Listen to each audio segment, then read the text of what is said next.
మిమ్మల్ని చూస్తుంటే అంటే మాటల్లో వర్ణించలేము, కానీ మీరు కారణ జన్మురాలని అందరూ అంటూ ఉంటారు. సంగీతం తెలిసిన వారు, తెలియని వారందరూ.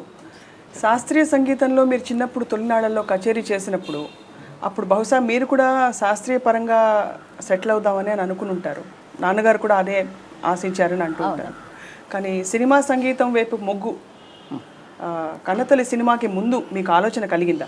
నాకు ఆలోచన కలగలేదు, కానీ అవన్నీ అనుకోకుండానే జరుగుతాయి, మన చేతుల్లో ఏం లేదు.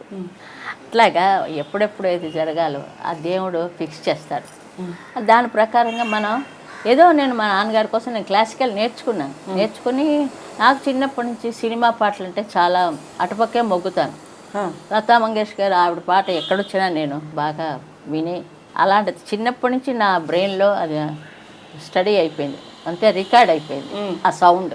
ఆ తర్వాత మీరు కొన్ని సంవత్సరాల తర్వాత సౌత్ లతా మంగేష్కర్ అన్న బిరుదు మీకు ఇచ్చినప్పుడు సౌత్ లతా మంగేష్కర్ వాళ్ళు ఎవరికి వచ్చింది వాళ్ళు అంటారు, కానీ సౌత్ లతా మంగేష్కరే అనుకుంటాను నేను కూడా. మరి నార్త్లో ఆవిడ ఉన్నారు కదా, అవును. నార్త్కి రమ్మన్నా కూడా నేను వెళ్ళలేదే. చేత చిన్నప్పటి నుంచి ఏదో కోని రాగాలు పాడుకోవడం, భానుమతి గారిది, వరలక్ష్మి గారిది, వాళ్ళిద్దరంటే నాకు చాలా ప్రాణం. అంటే నాకు సింగింగ్గా లతాజీ ఉంటారు అనుకో, అది వేరే.